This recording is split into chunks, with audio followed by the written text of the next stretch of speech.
I guess we'll start.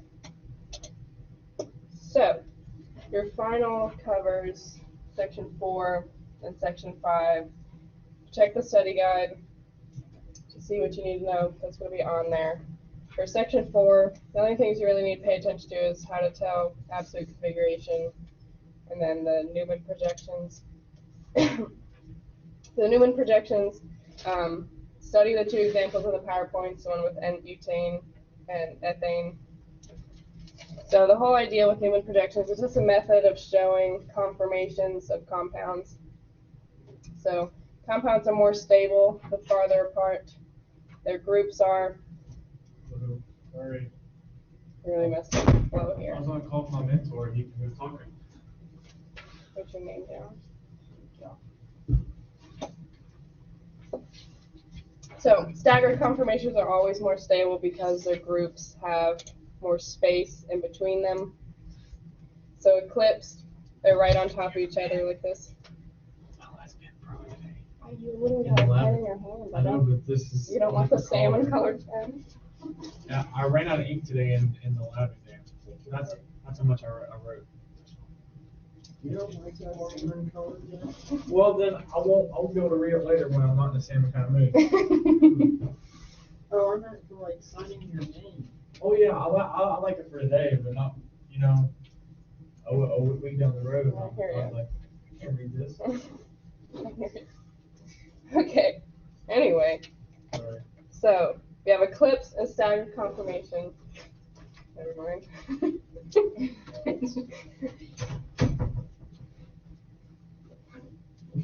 Let you guys get settled first. I'm going as fast as I can. You're good.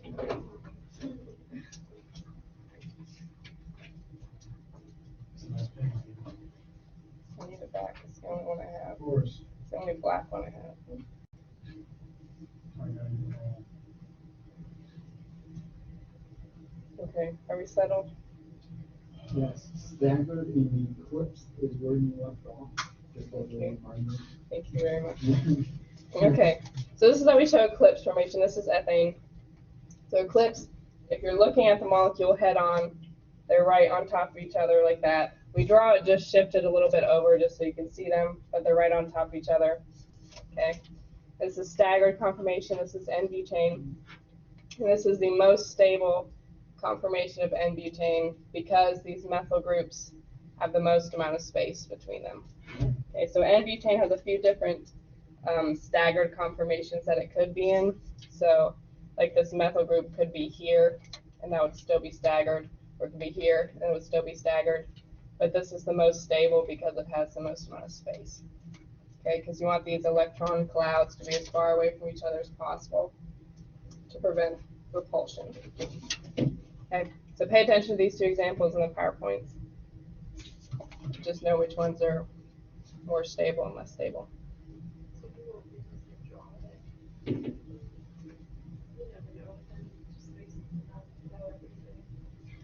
You may have to draw. Be prepared to draw.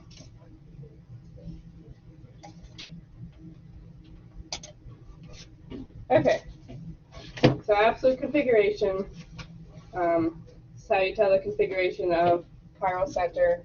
You either have R or S. So, example here, your first step is you find the chiral center, right? So this is my chiral center here. So I have 4 different groups attached to it. I have a chlorine, OH, I have an ethyl group, methyl group. So now I need to assign priorities. That's based on atomic number.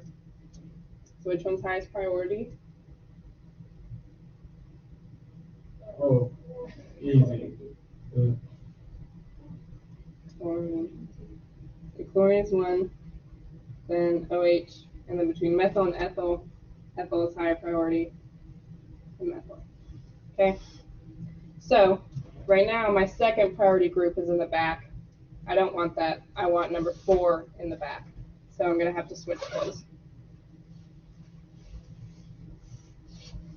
So I'm going to switch 2 and 4. Keep everything in the same place. Put that methyl group to the back. Ethyl group stays right there. and then the OH group gets switched in the plane.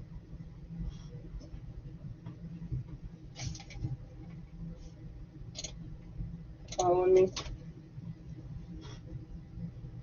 Okay, so we have 1, 2, 3, 4 is in the back. So now we can tell which direction it's going. So from 1, 2, 3, that is clockwise? Yes, clockwise. Okay, so that means this is R configuration, but then I switched two groups, so that means the original is in S.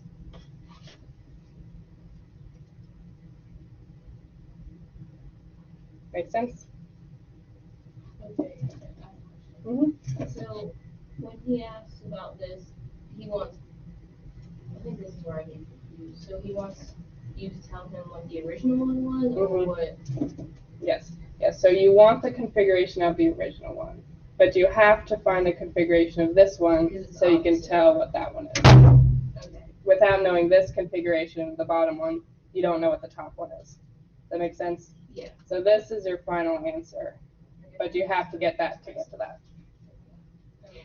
The other option is when you switch 2 and 4, you can also switch 1 and 3, and then that will give you the original confirmation.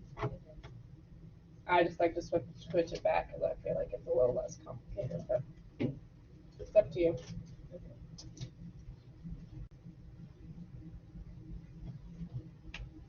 Okay. So this one, I have a chiral center here and here, right?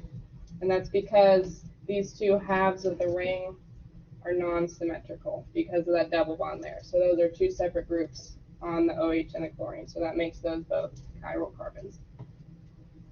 Okay, so here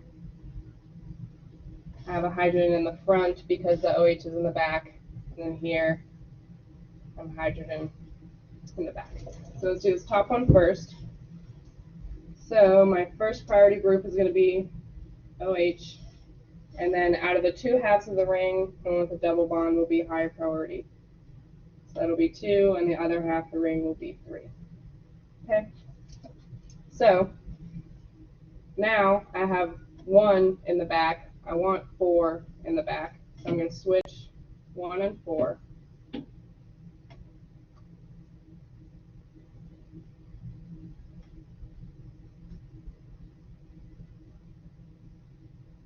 Wait.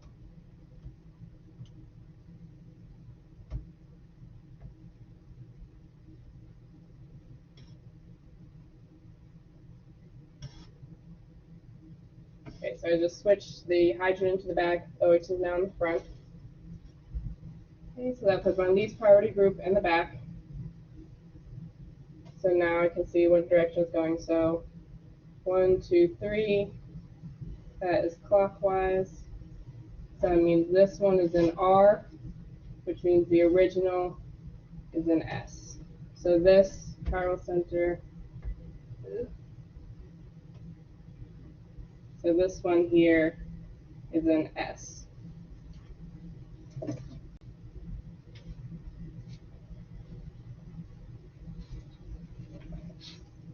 Is it okay if I erase this part to do this one? Everyone done writing that?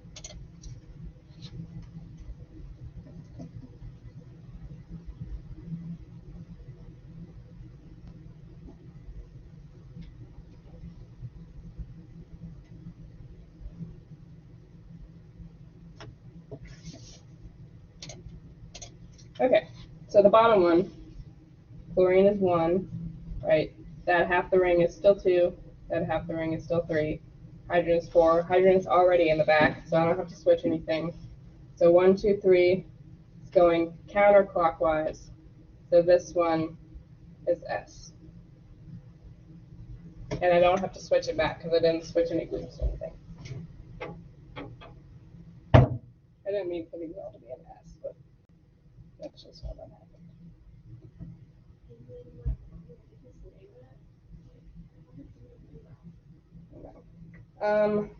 So that would be, let me think. 1, 2, 3. So that should be 3 chloro 6. Oh wait, no. I don't know. It won't matter. He wouldn't have you name it. Anyway. Any other questions?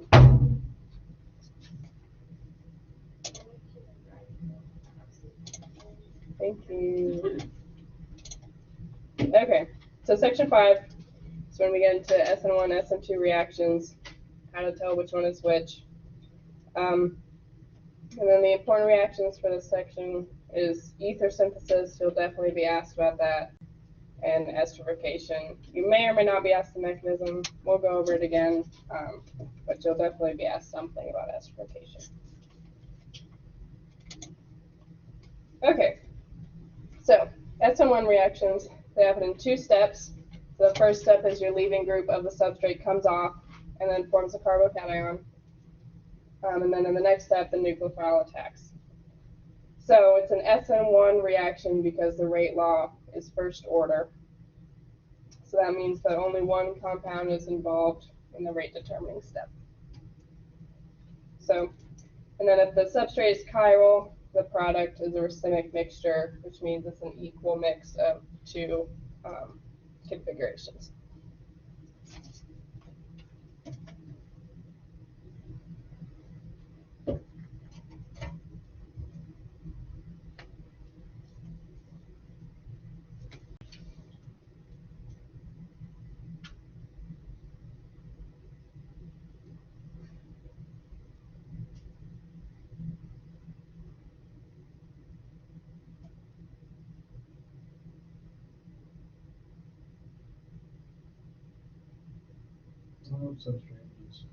The substrate is the thing that has the leaving group.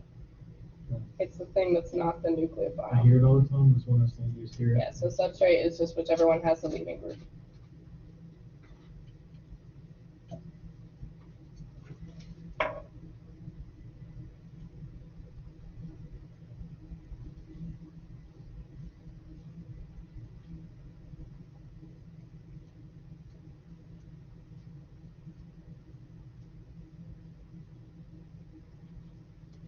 Okay, moving on. I'll send this out later. You can write it down at the end. Okay, so the examples here. So this would be my substrate here. This is tertiary, right?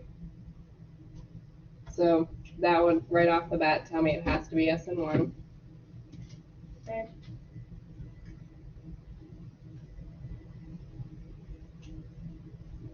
And then your product for any substitution reaction, you're just substituting whatever leaving group is on your substrate with whatever your nucleophile is.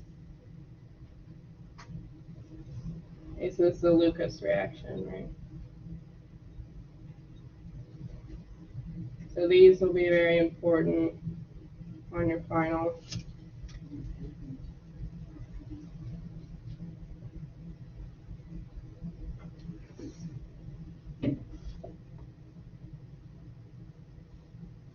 Okay, so the mechanism for this, it's SN1, so the first step is the leaving group will leave. This one's a bit of a special case just because we have to protonate before we can get the leaving group to come off. So we'll protonate the OH group with the hydrogen from HCl, which breaks that HCl bond.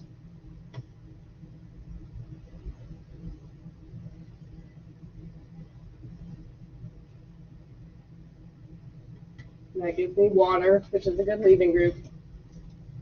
And now that bond can break and that can come off. So this is where substitution reaction starts.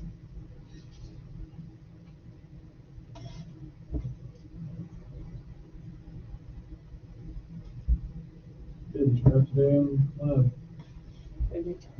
yeah, around the table? Okay, so water comes off, end up with a carbocation. What did this arrive today?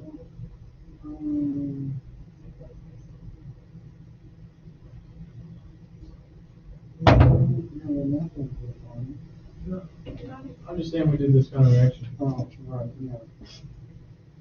Okay, so our nucleophile is the chlorine anion that I got from back here when I broke that bond. So it's going to attack carbocation.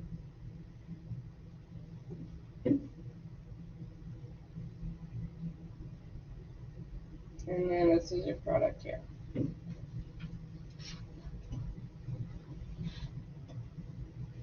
Okay, and then your solvent, this acid would be aqueous, so your solvent could be water. It's protic solvents is SN1.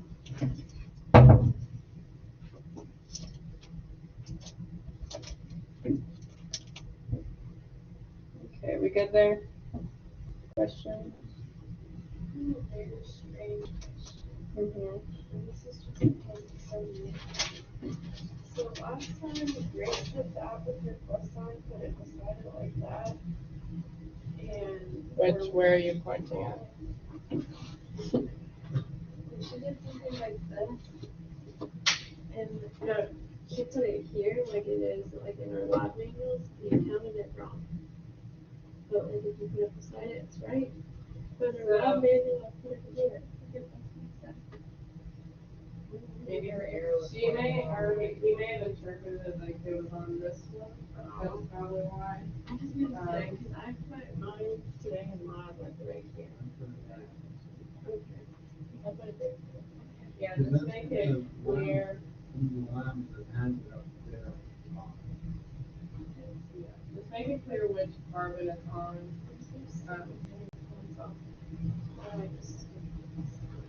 I mean, feel free to debate it.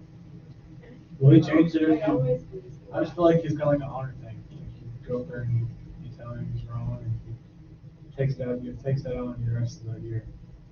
No, I mean, if he does make a mistake, you can go talk to him about it, and if it's genuinely a mistake, he'll give you points back. I argue about everything. Don't push your luck, but. Yeah, that's what I'm saying.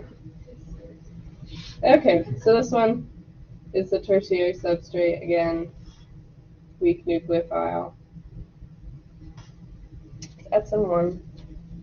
Okay, and this is water, so that will be our solvent, which is protic.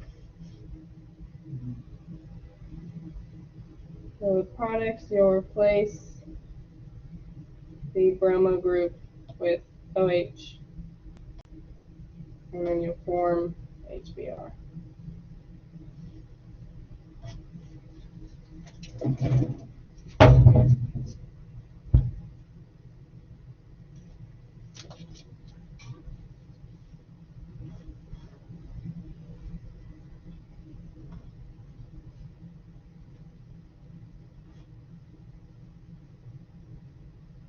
Okay, so first step is your leaving group comes off. So it's the good leaving group. That bond will break. That'll come off.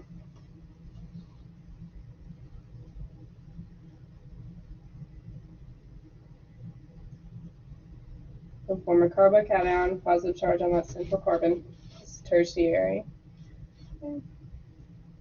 And then it'll be attacked by water at the positive charge.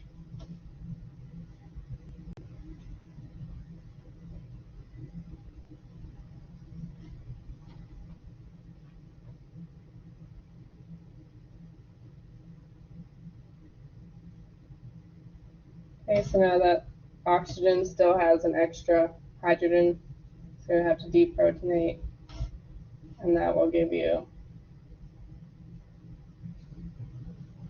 I just put it in line structure because that's much easier, but that's your product there.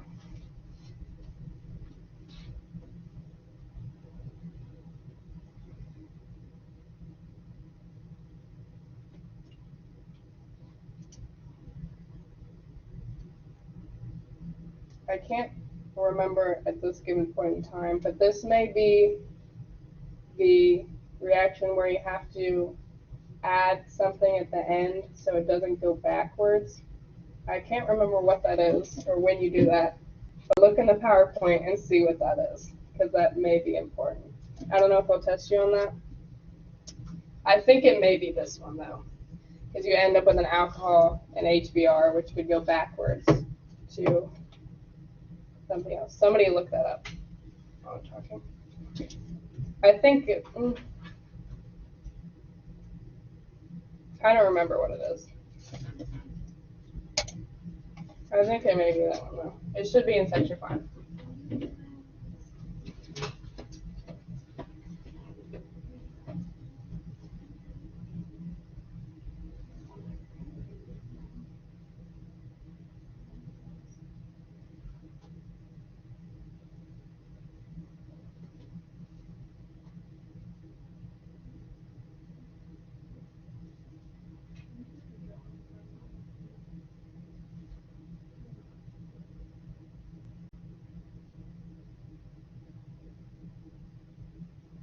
Oh, and also this slide, where it gives you the list of nucleophiles and the list of what the products are, study that.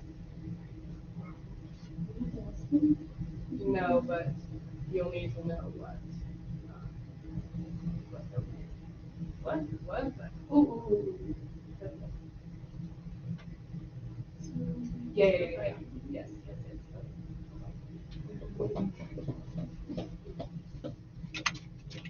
Okay, I don't know if we'll test you on this, I can't remember. But on this reaction, so you end up with an alcohol, an HBr, and you see how that could go backwards to a Lucas reaction and give you this right back, and you don't want that. So what you want to do is neutralize that acid. So you'll add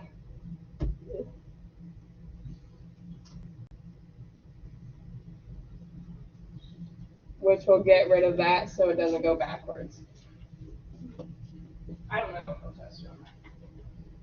Probably not. I don't think it's all study guide. What is it? It's not like a thing that would be on the study guide, but I don't think that comes up. But just remember that. So if you end up with an alcohol and an acid, just be careful, because you could go backwards. Okay, all good? We'll move on. Okay, so SN2. SN2 reactions happen in one step instead of two. There's no carbocation. The leaving group comes out, nucleophile attacks at the same time. And the rate law is second order, that's why it's called SN2. So two compounds are involved in the rate determining step. And in SN1, the rate determining step is the formation of the carbocation. So only the substrate is involved in that step. But in SN2 reactions, it's all in one step. So that one step would be the rate determining step. And the nucleophile and substrate are both involved. And then if the substrate is chiral, the product will be in opposite configuration. So you'll only end up with one configuration.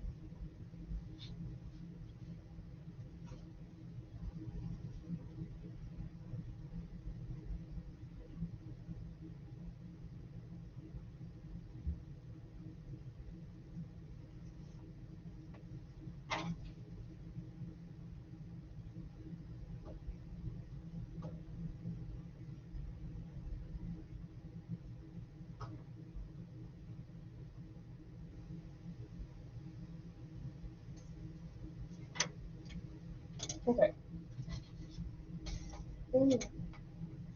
So examples here.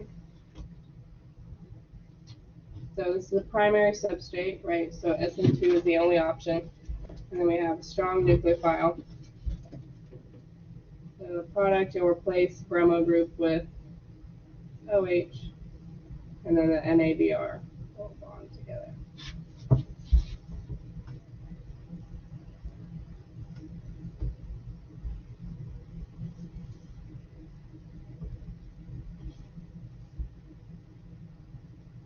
So remember, the sodium is just a spectator ion, so it doesn't do anything in the reaction, so we don't have to write it.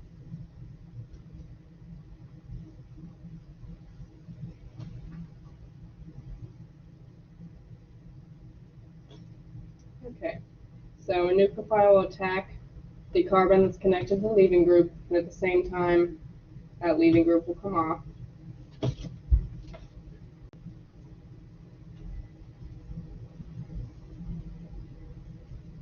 Okay, so the oxygen formed a bond with that carbon, and then bromine came off. Okay, and in the overall reaction, that bromine will be combined with the sodium, but in the mechanism, since it's just a spectator ion, we don't write it. You can just keep anion.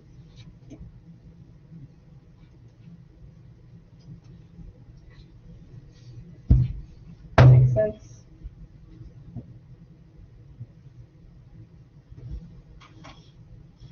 Okay, so this secondary substrate, this is a strong nucleophile. Okay, but this is chiral, so we'll have to pay attention to that. So my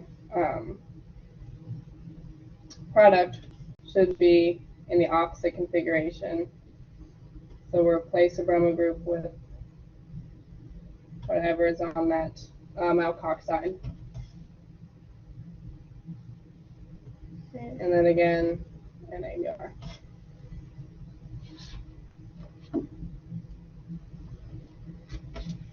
Okay, and this is ether synthesis, right?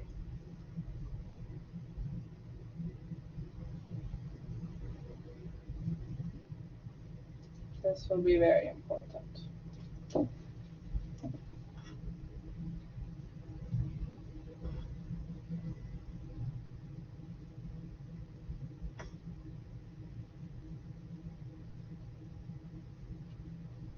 Okay, so the nucleophile will attack that carbon.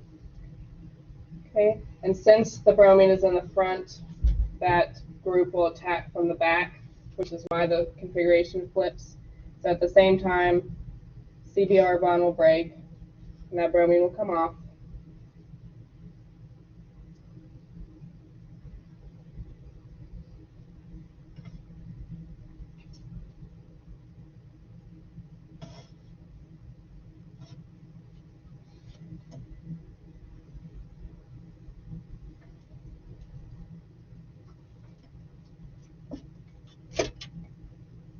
All good? Any questions? Okay.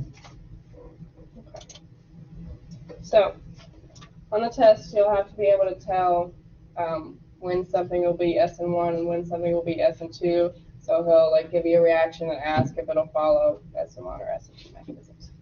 So, SN1 substrate can either be tertiary or secondary. Primary substrates do not have SN1 reactions because they can't form carbocations. For your nucleophile, you can use a weak nucleophile for SN1. And then your solvent is a protic solvent, so like water or an alcohol. And then SN2 reactions, your substrate can be methyl primary or secondary. Cannot be tertiary because of the steric hindrance. You have to have a strong nucleophile to be SN2. And your solvent should be an aprotic solvent, so DMSO, acetone, THO, something like that. I would recommend just picking one solvent of either and just using that on all of them. It's easiest. So I normally just use DMSO. And then water or whatever.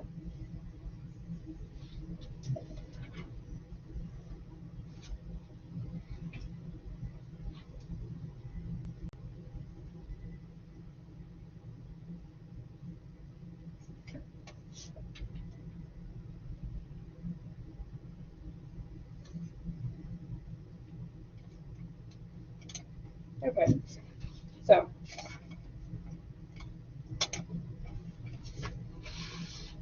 my substrate here, this is secondary.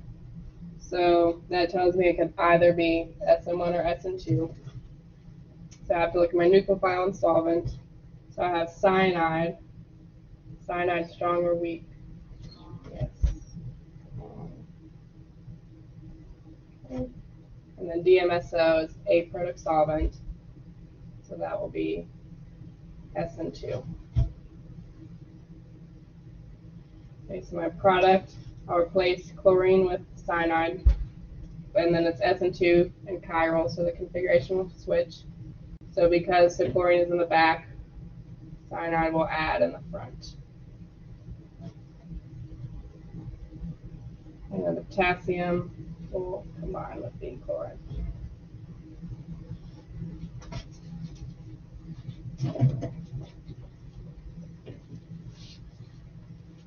Okay, now this one, this is tertiary. Okay, so right off the bat, I can say that's SN1 because tertiary substrates cannot have SN2 reactions because there's too much steric hydrants. But beyond that, this is aqueous, which tells me my solvent is water, which is another clue that it would be SN1.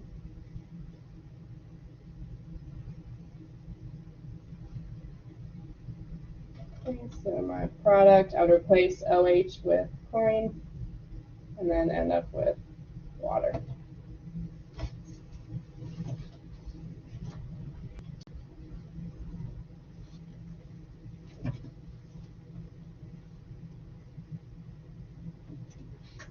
And this is not chiral because those two halves of the ring are symmetrical. So that would be two identical groups, so that's not chiral. So this one, this is secondary. So it could be either SN1 or SN2. That's with my nucleophile. It's alcohol. This is a weak nucleophile. Okay, and that's also an excess, which tells me that the alcohol is my solvent, which is protic. Okay, so secondary substrate, weak nucleophile, protic solvent, SN1 again.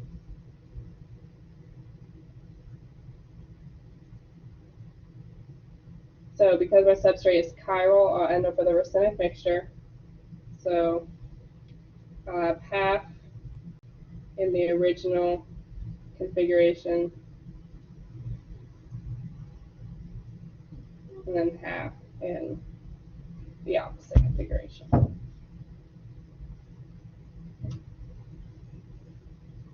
Or you can just write this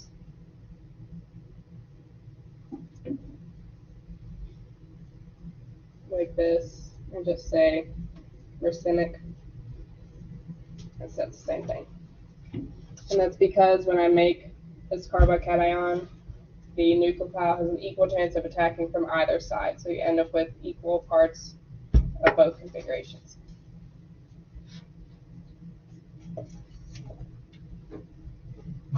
You good? Yeah. Any questions? Okay. Okay. If you must know. I didn't ask. I was just saying you got questions. Okay. This, I don't think this will be very important, but I'll go over it anyway.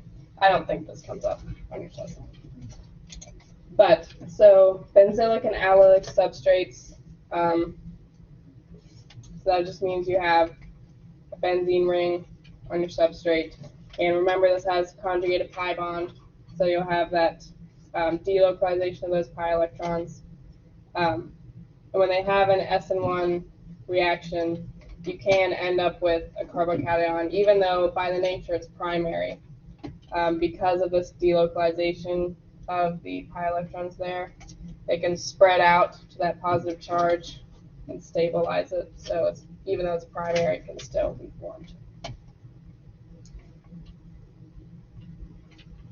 So same thing with allylic. Allylic just means this is an allyl group.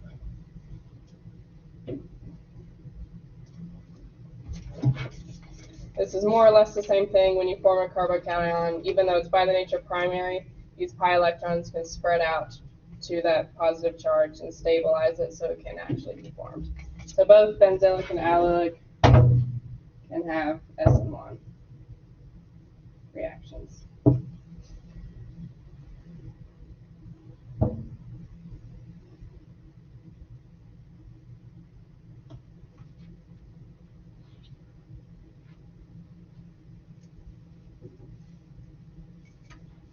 Okay, and by technicality, that's because of resonance stability, which basically just means your electrons are moving back and forth to stabilize that positive charge and spread it out.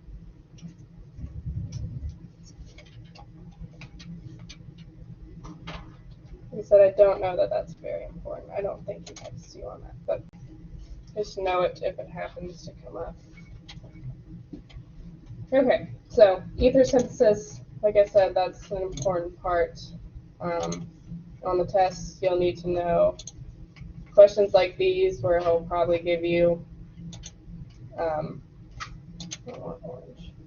He'll give you an ether and then ask you how to make it.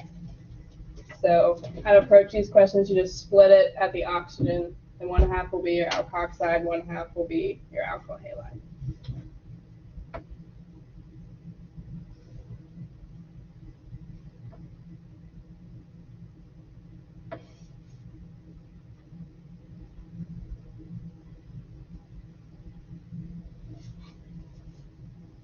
Okay, so you can split it on either side. It will depend on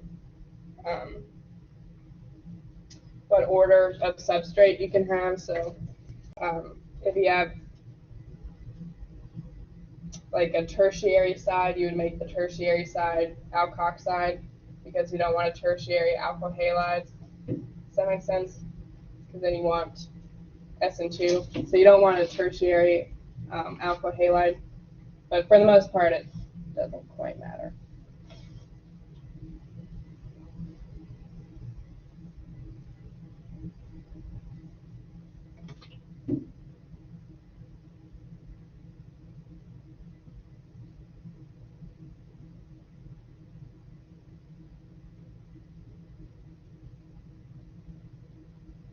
Did I add a carbon there? 1, 2. I did.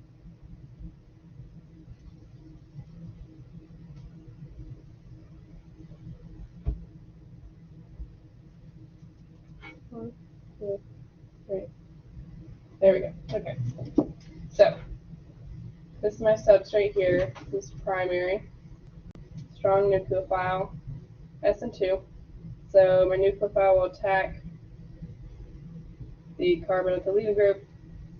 Same time, that carbon Br bond will break. Leaving group comes off. Write that down.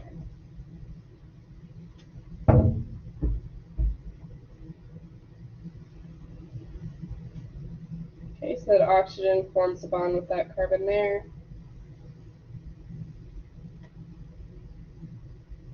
So I have these three carbons here, and this oxygen here, and then I have this carbon here, which is connected to this oxygen here, and then 1, 2 more, which gives me my original ether. Okay, so you had a few homework questions about that. Just make sure you know how to do those. Okay, esterification. Do you guys want me to go over this mechanism? I feel like we've been over it like 18 times at this point. All good? I will if you want me to, but if not, alrighty. Well, that's all I have, my friends. Unless you have any questions or any homework questions. You said good. That was done. I'm good. It's been a long day. You did great. Alrighty. Do you have a class with just Dr. Sun? I have multiple, which is